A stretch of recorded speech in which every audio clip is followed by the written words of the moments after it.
जय हिंद, वंदे मातरम। दोस्तों, paramilitary forces के असम राइफल को लेकर के एक बहुत जबरदस्त खबर है, लेकिन हमारे इस चैनल में सिर्फ न्यूज नहीं बताया जाता है, उसका कारण और उसको समझना बहुत ज्यादा जरूरी है। उसी को आज समझाएंगे। खबर यह है कि इंडिया म्यांमार बॉर्डर के मिजोरम म्यांमार का जो बॉर्डर एरिया है, जो कि लगभग 510 किलोमीटर के आसपास में फैला हुआ है, वहां असम राइफल की तैनाती को बढ़ाया गया है। अब मिजोरम म्यांमार बॉर्डर एक तरफ से बांग्लादेश तो दूसरी तरफ से म्यांमार से कनेक्टेड है। बीच का जो एरिया है वो मिजोरम है। अब मिजोरम और बांग्लादेश का जो बॉर्डर बनता है, जो कि 318 किलोमीटर के आसपास है, वहां पर बीएसएफ तैनात रहता है। लेकिन फिर भी असम राइफल की डिप्लॉयमेंट को इतना ज्यादा क्यों बढ़ाया गया? क्यों इतना ज्यादा असम राइफल के सोल्जर्स को वहां पर डिप्लॉय किया जा रहा है? न्यूज तो आपको सभी चैनल्स बताएंगे, लेकिन इसके पीछे कारण मैं आपको बताऊंगा। एक वीडियो में 10-10, 15-15 न्यूज आपको बहुत सारे चैनल्स बताते हैं, लेकिन इस चैनल में मैं आपको न्यूज के पीछे की सच्चाई और बैकग्राउंड रियलिटी समझाने वाला हूँ। फैक्ट को समझिएगा, आपका नॉलेज बहुत ज्यादा बढ़ेगा मिलिट्री को लेकर के, इंडिया को लेकर के। देखिए, इंडो म्यांमार का जो बॉर्डर है वो 1643 किलोमीटर में फैला हुआ है। इंडो म्यांमार का जो बॉर्डर शुरू होता है वो धीपू पास से शुरू होते हुए पटकाई कसोम रेंजेस होते हुए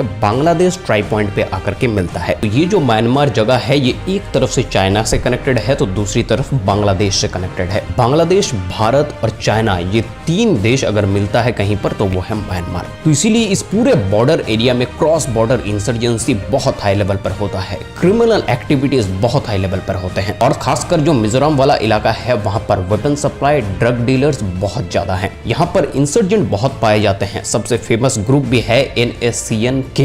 ये एरिया बहुत ज्यादा हॉट है क्योंकि चाइना से और बांग्लादेश से, दोनों ही देशों से वेपन यहाँ पर सप्लाई किए जाते हैं, स्मगल किए जाते हैं। मिजोरम में म्यांमार और बांग्लादेश से रिफ्यूजीज आते हैं, बाहर के देश के लोग आते हैं, आइडेंटिटी कार्ड भारत के बनाते हैं और यहाँ रहते हैं। न सिर्फ रहते हैं बल्कि वेपन, ड्रग्स और फेक इंडियन करेंसी को स्मगल भी करते हैं। लेकिन सिर्फ यहाँ पर ही क्यों, दूसरे भी तो बॉर्डर्स है। इंडिया चाइना बॉर्डर है, इंडिया पाकिस्तान बॉर्डर है। देखिए, इंडिया चाइना और इंडिया पाकिस्तान का जो बॉर्डर है, वहां पर नुकीले तारों का एक घेराबंदी है। वहां पर किसी भी तरह से बॉर्डर क्रॉस करना यानी कि इलीगल एक्टिविटी माना जाता है। लेकिन इंडिया म्यांमार बॉर्डर में ऐसा नहीं है। इंडिया और म्यांमार के बीच में एक रूल चलता है FMR यानी कि फ्री मूवमेंट रिजिम। इसके अंतर्गत इंडिया म्यांमार बॉर्डर के दोनों तरफ रहने वाली आदिवासी जाति बिना किसी वीजा और डॉक्यूमेंटेशन के बॉर्डर क्रॉस करके 16 किलोमीटर आगे जा सकते हैं। उसके साथ में वो किसी भी वेट के लगेज भी कैरी कर सकते हैं, उसके लिए उनका कोई चेकिंग भी नहीं होता है। ये एक रूल के अंडर में पड़ता है, और क्योंकि ये ओपन बॉर्डर है, इसीलिए इसी चीज का फायदा उठाते हुए स्मगलर एक देश से दूसरे देश में चीजें स्मगल करते हैं, चाहे वो वेपन हो, ड्रग्स हो, चाहे वो फेक करेंसीज हो। अब अगर ऐसा ही है तो इतने दिनों से यहाँ पर असम राइफल की एक्टिविटीज को क्यों नहीं बढ़ाया गया है? अभी क्या जरूरत पड़ गई? अभी जरूरत इसलिए पड़ा है क्योंकि चाइना और पाकिस्तान दोनों ही जगह के बॉर्डर के ऊपर सिक्योरिटी बहुत टाइट कर दिया गया है। वहां से किसी भी वेपन, गोला बारूद, ड्रग्स, ये सब स्मगल करना बहुत मुश्किल हो चुका है। और जैसे जैसे ये सिक्योरिटी कसता चला जाएगा, भारत के अंदर इंसर्जेंसी और आतंकवाद कम होता चला जाएगा।